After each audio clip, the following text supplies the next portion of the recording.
This is Dan Perkins. I'm the executive producer of Moms Across America. Today we have a show that is special in many different ways. On December the 19th, the Colorado Supreme Court, in a 4-3 decision, decided that Donald Trump's name will be taken off the primary ballot and potentially the general election ballot of 2024. We were given the incredible opportunity to speak with Dave Williams, the chairman of the Republican Party for the state of Colorado. In addition, we had the opportunity to speak with Chairwoman Ms. Vicki Tompkins and Vice Chairman Todd Watkins of the largest county in Colorado about this event and what the party plans to do to attack this adverse decision. As the state party begins to react, look for updates on Moms Across America. Now, here's your Moms Across America host, Vicki Tompkins.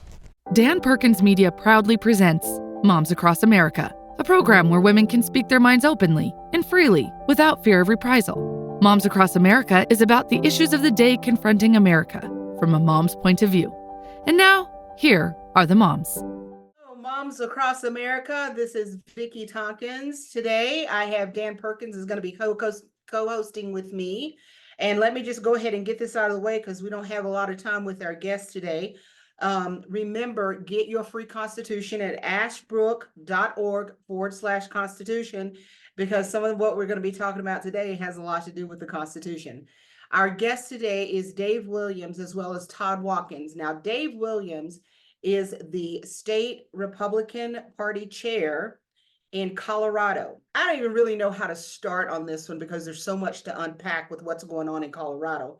However, kind of give us a rundown, Dave, on how in the world did Colorado get to this point where they feel it is proper to remove Donald Trump from the primary, not the regular ballot, the general ballot, but the primary ballot? That's a good question. I mean, we don't have enough time to kind of go through the history, but the point is that Democrats have taken control of the elected offices in the state as well as the judicial branch of our government. So it's not terribly surprising that they would do this, but what I do think is important to note is that they're desperate. They're desperate. They're afraid that Donald Trump is going to beat Joe Biden, so by hook or by crook, they're going to do whatever they can to eliminate the competition instead of actually making the case in the court of public opinion. So just to kind of set the stage, this is a constitutional crisis in the making. You have 4 unelected judges appointed by the president's opposition party rivals who have just said that you don't get to vote on this candidate. You can vote on these other approved candidates, but not this one. Especially when we know for certain that Donald Trump has neither been charged nor convicted with insurrection, but yet it's a basis for the disqualification. This is a violation of free and fair elections. This is a violation of our First Amendment freedom of association rights as a party, and this violates due process of law. We can't be punishing someone who hasn't been convicted nor charged with a crime, especially given the fact that this is the freedom of speech issue. Donald Trump said what he said about January 6th. He said what he said about the election in 2020, but he did so in a way that was peaceful. He did so in a way that didn't violate any of our laws or incited any sort of violence in any way. But yet here we are, radical Democrats are using this as a basis to remove an option from the ballot for our voters. This is bigger than Donald Trump. If they can do this to Donald Trump, they can do it to any candidate they don't like. In fact, Exactly. They've kind of already done this in their own party with respect to Robert F. Kennedy Jr. or Bernie Sanders before him. The Democrat establishment is deathly afraid of anyone threatening their own power base. And so we shouldn't be surprised that if they did it in their own party, they're definitely going to try and do it here because they know push comes to shove, come November 2024, Donald Trump is going to defeat Joe Biden because he is such a bad president. He's the worst president in the history of this nation. And if you don't believe me, go out there and try to live the life that you would normally live. Are you better off now or were you better off 4 years ago? I think the answer is simple. With rising prices, with bad economy, with a world in tatters and desperately wanting leadership, we're just not getting that from Joe Biden. And so they know that if this was a fair, straight up fight, they're going to lose. So what are we doing? Because I have limited time. I'm sure that's the question you ask. What are we going to do to fight this? Well, first and foremost, we're going to appeal the case to the United States Supreme Court. We're a party to this case. We intervened early on, and we're going to go ahead and get our briefings drafted, finalized, and submitted to SCOTUS as soon as possible, probably within the next few days, if not sooner. Number two, I'm going to go to the Republican National Committee and seek a waiver that we can convert our primary to a caucus process. If the Supreme Court rules that Donald Trump can stay on the ballot, then we won't change anything. But Right. if we don't succeed in this, if the Supreme Court, for whatever reason, rules in favor of the other side, then we are going to have a caucus system where Donald Trump can still be supported or even opposed by Republicans in Colorado, so that we can make sure that all candidates have a fair shot at winning delegates who will then go on to the national convention and nominate whoever they want. Most likely Donald Trump, but again, that's not what this is about. It's about protecting the right of Republican voters to decide the nominee that they choose, not some unelected group of judges or a corrupt Secretary of State just wants to violate our ability to make our voices be heard. So that's what we're doing. I have a few more minutes, so if you got any other questions, I'm happy to answer them. Well, my biggest thing is, I'm here in the state of Colorado, and most people who have been watching our show, they know that I'm the county party chair in El Paso County, which is the largest county in the state, and Todd is our vice chair. The thing that I think a lot of people are asking me, because I've already been getting the emails, you know how that is, asking me, what are we going to do? So I guess my question to you is, Dave, is what is it that you are desiring to see the county parties do to assist in this situation? Well, the county parties need to continue on with their plans to hold a caucus, and they need to anticipate the possibility of having increased participation if we're going to do the pivot into the caucus away from the primary. But generally speaking, every Republican or anyone that cares about this needs to visit our website at cologop.org. Again, that's cologop.org, and chip in, donate to what we're doing, because this is all going to cost a considerable amount of resources. And that's at a minimum why the Democrats are doing this. They know that they can use their dark money groups to interfere in our election processes and force us to expend our resources to defend against it. So we need to fight fire with fire. I need everyone's help.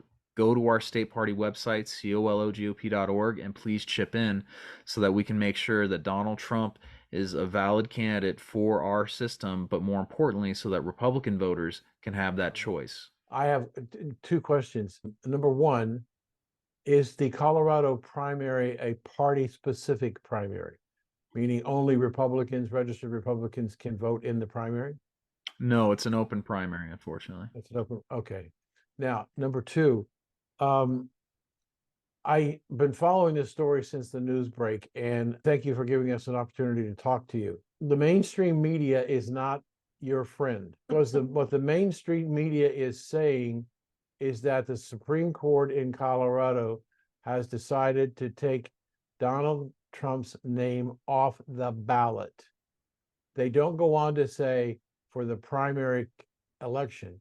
They're saying off the ballot, as if nobody can vote for him based on their rule. And you pointed out earlier, but I encourage you seriously to make sure that your message includes the idea that this is not for the general election. This is specifically for the primary election ballot. I think that's important. Well, our understanding is that the two go hand in hand. If he's disqualified from the primary, he will not be allowed to be on the general election ballot in Colorado. So there's a little bit of ambiguity there. I do think that ultimately we're going to win in the Supreme Court, but I've been wrong with respect to predicting how these courts are going to rule at the district level and the Colorado Supreme Court level. So I don't know. All bets are off. But what I will tell you is that we're going to do everything in our power to make sure that Donald Trump, should he be the nominee, is given every opportunity to win support for a general election campaign against Joe Biden. So I think it remains to be seen. But by all accounts, from the attorneys that we've been dealing with, this is not just a primary election process that they're interfering in. This is a general election process as well.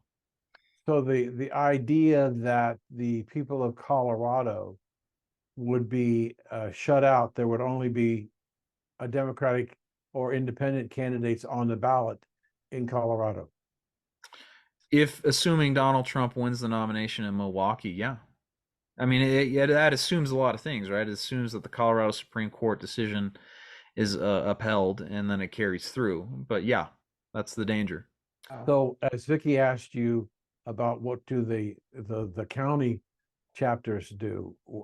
What should the people, just the regular people of Colorado who may be confused about this, what do they need to do to get themselves educated and respond? You bet. I got to run here very quickly, but to answer your question, the best thing they can do is they can follow us on social media. They can get onto our newsletter. They can, more importantly, donate to our efforts to defend the ability to have Donald Trump on the ballot by going to cologop.org. Again, that's cologop.org. Get involved in that way. And then for the county parties, just continue to plan for a caucus. But remember that you're going to have to plan for an increase in participation, because I think there's going to be a lot of angry voters that want to go have their voices heard in support of Donald Trump or whoever, in spite of this ridiculous ruling. So I got to run, guys. I appreciate the opportunity. Thanks, Dave. Thank you for joining us. I want to thank Dave Williams for being with us here today, but I wanted Todd to be on here with me as well, because Todd is the vice chair. I'm the chair here in El Paso County, which, like I said earlier, is the largest county in the state. And so this is very important to us, not only as a party, but as a state, and not only as a county. And Todd has some insight. Todd has an amazing background, from being on the border patrol to military. He's just a very intelligent man, and he brings a lot to the table for our administration here in El Paso County. He is a prolific writer. It's time for a book. We're speaking to Dan about that. And he does a great job getting information out for us from our office. He has been an amazing asset to us. And Dan, I think what I would like for us to do is just to keep running, and then we could just put breaks in later on. So what I would like Todd to do is give the moms out there an idea. We know Dave explained how we got here due to corruption. I mean, we'll just put it in one word: corruption.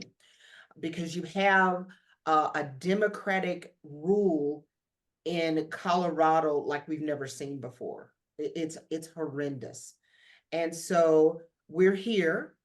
We've gone through the process. We went through the lower courts. The lower court said Donald Trump is going to be on the ballot. But the caveat was, she had this long dissertation about how he caused an insurrection and blah, blah, blah. And she's making a judgment that she really did not have the right to do. Wallace should never, ever be a judge anywhere after this next election, ever. So Todd, I asked Todd to be on here because I wanted him to give a little background about how they came up with all these different amendments that they're accusing Donald Trump of, and how they really don't apply, or where they apply, if at all. And so, Todd, if you could do that, and we're probably going to jump in and pepper you with questions here and there. Sure. So I'll start with, if anybody wants to know what this ruling actually says, it's 213 pages from the Supreme Court. But I would urge people to find it. It's not hard to find. But really, the first 8-9 pages kind of tell you where their thought process went, where it is. The rest of it, and I'll admit, I haven't gone through the 213 pages yet either, but it's going to spend a lot of time discussing the evidence that was presented in the Denver District Court, in the lower court, what significance it had, and probably solving some of the arguments that were presented during the oral arguments. Now, remember, the Supreme Court is ruling on this based on everything that was presented during the 5 days. I think it was a 5-day trial in Denver, and the 2.5 hours of oral arguments that the court heard, end of November.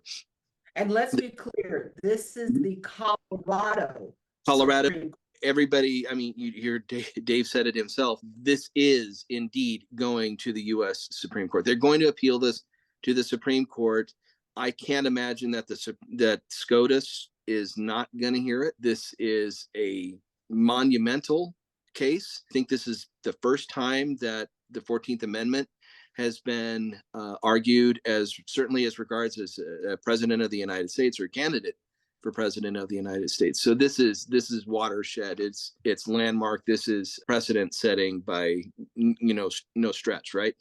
But it's really important to know that while the media is saying that Colorado Supreme Court has removed Trump from the ballot, and to your producer's point, you're right, it is the primary ballot, but yeah, it would then follow on that they won't let him on any ballot for president based on 14th Amendment article section 3.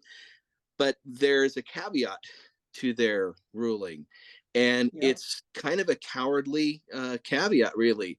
So they're saying effectively that, yeah, Trump can't be on the ballot unless the Supreme Court agrees to hear this case, the appeal from Trump and the Colorado Republican Party by January 4th.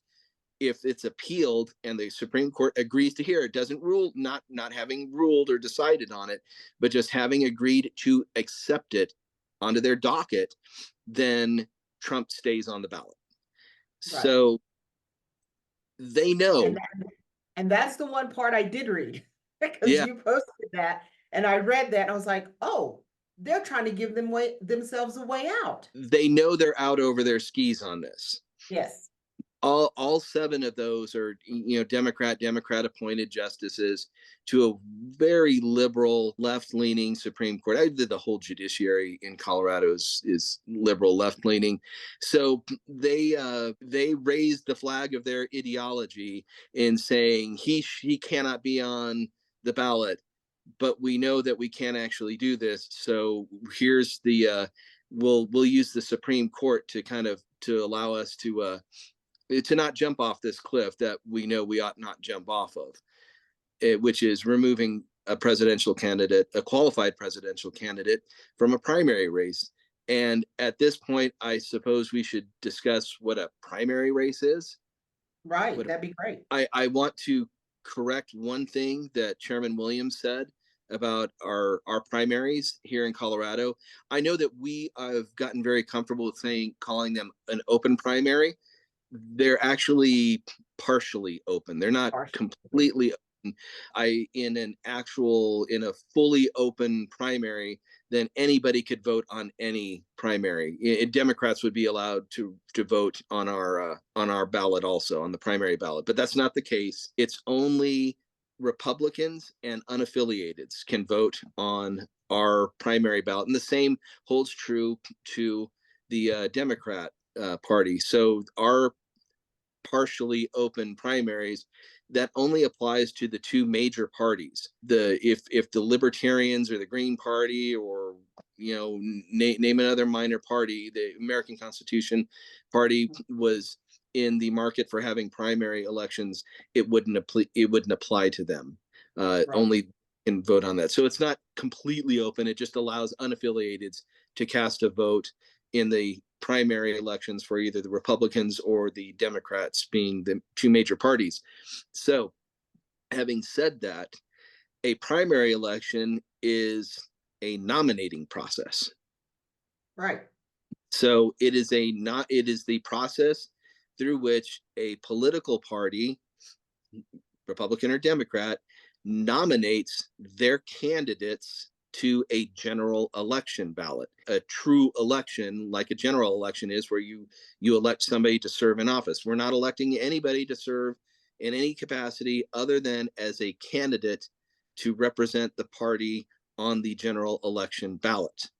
And Todd, that's one of the things that makes this so egregious is the fact that it is eliminating a major party from being able to be a part of that process and saying, this is the guy we want on our ballot. This is the guy that we want to be our, and it's for them to even think that makes sense.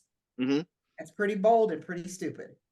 Well, it's election interference, isn't it? Yes, I mean, absolutely. This if this survives, and God, I hope it doesn't. None of us hopes it does, right? Then this is the judiciary inserting itself into a nominating process and establishing themselves as the arbiter of who a party can consider as a candidate. Right. This is not nobody's been elected into any sort of official capacity as being, the president-elect or the dog catcher-elect or anything like that. That's not where we are. This is literally our nominating process, and all of a sudden, it seems to be very clear why we wanted to opt out of this process. Exactly. Because had we opted out, we wouldn't be here. It is only because we have, as a party, submitted ourselves to the purview of the Secretary of State to manage our nominating process that this is happening at all. If we withdrew, if we opted out on September 30th from the Colorado state-run primary race, we would be having this decision process internally, and the Secretary of State would not have any input in this. Neither would the courts.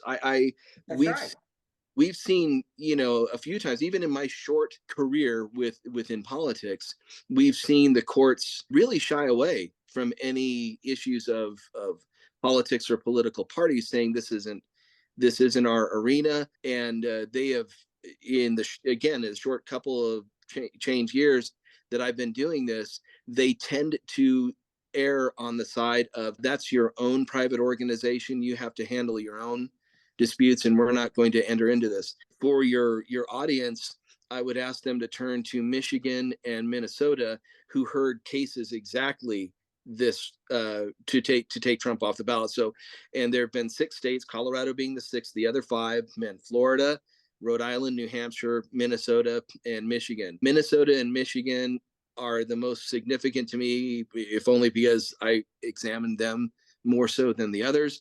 But Minnesota and Michigan both rejected these arguments to remove Trump from the primary ballot for basically the reasons that we're talking about here. Primary election is not an election to office. It is a nominating process for the party. It's their business. Also, the threat of Donald Trump becoming the president is so far in the future that it would be inappropriate for the courts to intervene here. So what we've seen here in Colorado is the judiciary really assumed an authority that it has not been given. Minnesota and Michigan both seem to indicate that the way to solve an ineligible candidate, meaning if somebody actually is subject to the 14th Amendment, the Constitution and this amendment do not identify the judiciary as the arbiter of that, or as the process of resolution for that. It's the issue of elections and qualifications to office is property of the judiciary. The 14th Amendment even has Section 5. I know Section 3 is the one that's been discussed, but Section 5 says Congress shall have the power to enforce by appropriate legislation the provisions of this article. Well, Congress elected to not pass any sort of legislation and enact any statutes pursuant to Section 3. How do you then determine what is applicable as regards in an insurrection or rebellion or engaging in that? The Congress has not put any sort of guide paths, guide rails, any sort of compass by which to steer on that. So what you have, and there were 3 dissenting justices in Colorado, and one of them pointed this out, that what we're doing here is applying our own, say, local application of the U.S. Constitution. By doing this, we're setting a precedent for 50 different interpretations of this. So, Todd, where were you reading that from about the amendments? Where were you reading that from? It's called the U.S. Constitution.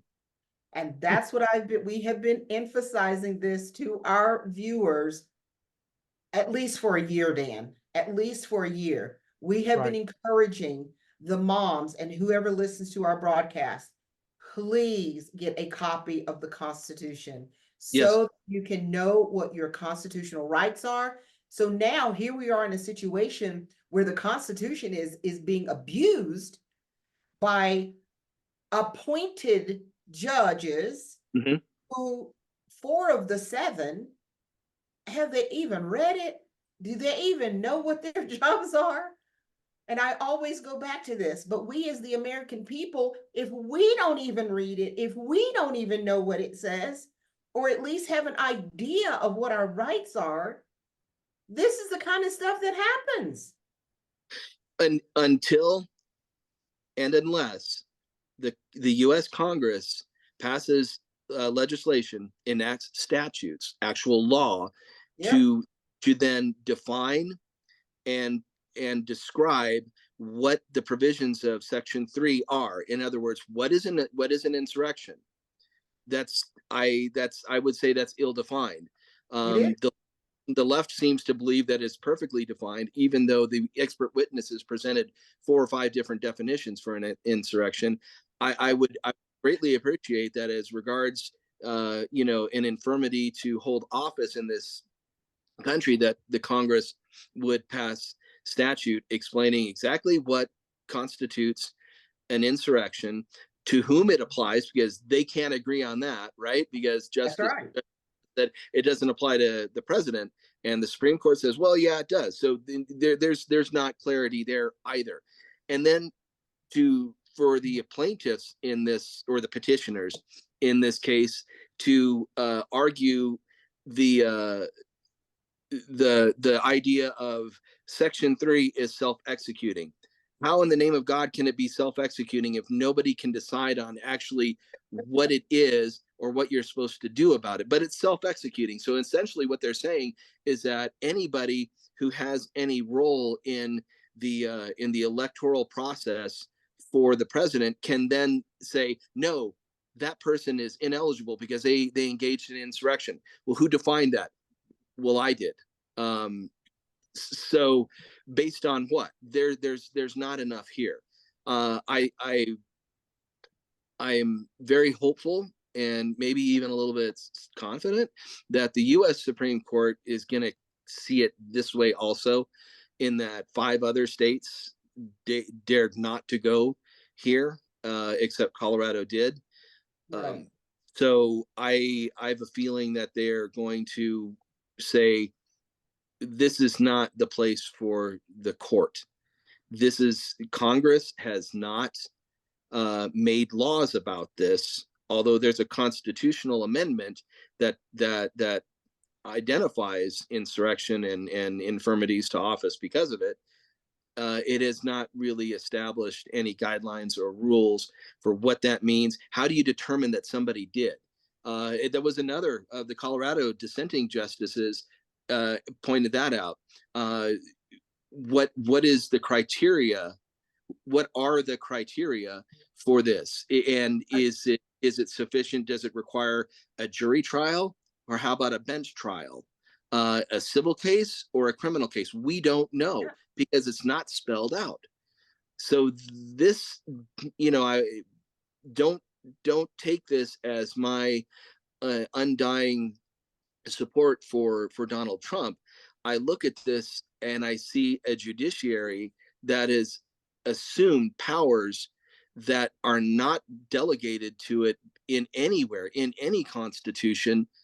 And this is the problem that we have with the judicial branch, really, and a couple of other branches of actually all 3 of them, but assuming powers that were not given to them. Say, well, nobody said anything, we're going to go ahead and take this one and assume these powers and interfere in an election. But Process. I'd like to move in a little bit different direction. Stay with the issue, but put a different cast to it. We have 4 prosecutions of Donald Trump, and each time this year, when he was indicted on a particular charge, his polling data went up favorably. Yes. But based on the preliminary information that I'm getting, the country is outraged at what your court is doing. And I wouldn't be surprised if we don't see Mr. Trump rise again in the polls. The Democrats, to me, don't seem to be able to get out of their way to do whatever possible they can to elect Donald Trump as president. And I don't understand the logic of the political process that would create the opportunities for more and more people to abandon the Democratic Party and vote either independent or Republican in the upcoming primaries and general election. What do you think? Either they're stupid, which I wouldn't put it past them. They keep swinging at this ball. Apparently, after 3 strikes, you're not out, and eventually they'll land a hit and harm him. I think they're banking on this the DC case in particular with Jack Smith, that he will be convicted, and that will be the stake through the vampire's heart, and he won't be able to rise again. Or they're actually trying to foment so much unrest that they could then, by fiat, control the election, Right. not cancel it. So yeah. would you expect that the Democratic, if the Democratic Party continues on the path that they're on, would you expect that the Democratic convention in Chicago to be totally chaotic? The Democrat or the Republican? I think Yeah. both, right? Yeah. So I secretly think that Biden is not going to be on that ticket in 24. I think he's toxic to them. They know it. And I didn't think that they would keep him after that, 2 years and a day where they can, you can, the successor then gets another 2 full terms they can run on, that they would have found some way to excuse him and offer Kamala some, cushy Gucci NGO CEO leadership role that makes a lot of money, and then they bring in, I don't know, Newsom and Polis. Kamala leaves first, kind of like the Gerald Ford, Richard Nixon deal, where the Veep goes first, you appoint a Veep, then the president goes next. So then that Veep, who was unelected, becomes the president, and you appoint another vice. Yep. I really think that I think what's going to play out in the Democratic convention is that they will not have a candidate with enough votes, because the primaries they're holding are not going to be able to join and create enough votes that a person can walk into the convention. So it's going to be a brokered convention. And the idea of a brokered convention is that the people in the back room with the big cigars are going to decide what's going to happen here. Exactly. And I don't think that the people of the country are going to stand for it. Well, their conventions are usually chaotic. It's so much confusion and stuff that goes on in their conventions. I think both of you are on the right track with what could possibly happen. They probably have people waiting in the wings that they're going to put up, including probably Michelle Obama and Newsom. Maybe even Jared Polis, like Todd said, who was our current governor. Take him. that's please take him. We're tired of him. Take him. But it's going to be interesting to watch this. And I tell you, people all over the country they're livid. And I think what they're trying to put in place, Todd, and we talked about this briefly yesterday, is they're trying to get rioting in the streets. I think that's what they're looking for, because they want to shut it down. They seem to be spoiling for a fight. They keep trying to egg it on and instigate just to make it break, so that they can blame Trump for another insurrection and say, see, this is a violent, unruly, unlawful group of people that needs to be put down. Right. And I've heard people say, well, yeah, so they can implement martial law. That's it. Does it go that far? I don't know, but it doesn't have to be either. There's a whole universe of options between not implementing martial law and implementing martial law. There's a kind of a universe of other things that they can do there to vilify and control the outcome. I would think that if they have Biden on this ticket, if it's a Biden-Trump ticket and Biden wins again, they'll get what they want. they will get the unrest and civil disturbances in the street. I just don't see him how they could say, yep, he got 83 million votes this time. No Are you way. Even the Democrats hate this guy. So He I think he they have didn't to get get the rid of 81. He didn't get the 81 million. They say he got the first time. Come on, the man right. who did not come out of his basement, that could That's not rally 35 people together, got more votes than Obama. Give me a break. No one in their right mind believes that. No one. right. So I think they have the easier pill to get the people to swallow would be a Gavin Newsom versus Ron DeSantis. Right. They would love that. And they just, well, I mean, come on, this is Gavin Newsom. I mean, yeah, of course he won. Yeah, the guy who destroyed California single-handedly. We know that, we recognize that. Oh, jeez. I wish we had more time, Todd. I appreciate you Yeah, jumping on at the last minute like this, but I just wanted people to hear your expertise on this, because Todd is just so smart. He plays it down, but he really is a smart man, and he brings a lot to the table. So moms, once again, I'm going to emphasize to you, get that Constitution. It's free. Please go and get your Constitution, read it so you can understand what is going on. Because I can tell you right now, the Democrats are banking on the fact that the American people are ignorant about the Constitution.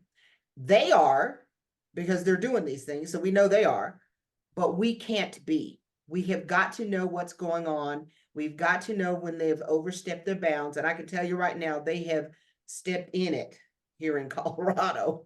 And so we're hoping that the Supreme Court will, the national Supreme Court, the big guys, will say, yes, we'll take this. And they can wait 2 years to take it. We'll be fine with that.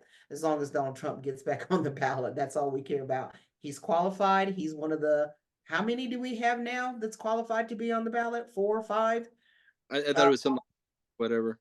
yeah, something like that, to be on the Republican primary ballot. So we just need to make sure that they understand, we know that this is not your place, that this is a party decision, and the Republican Party sees Donald Trump as a viable candidate, and he needs to be on that primary ballot. So anyway, thank you, Moms Across America, for joining us. I know this is a different show that we've had before, but this is breaking news, and we wanted to bring that to you. And I'm so glad I have Todd Watkins as my vice chair, and that Dave Williams, we worked really hard to make sure that he became our party chair, and we're glad that he's there in that position, because I don't think any other candidates could handle it the way he is right now. So thank you for being with us. And remember, Moms Across America, you are America. And we'll see you next time. Bye-bye.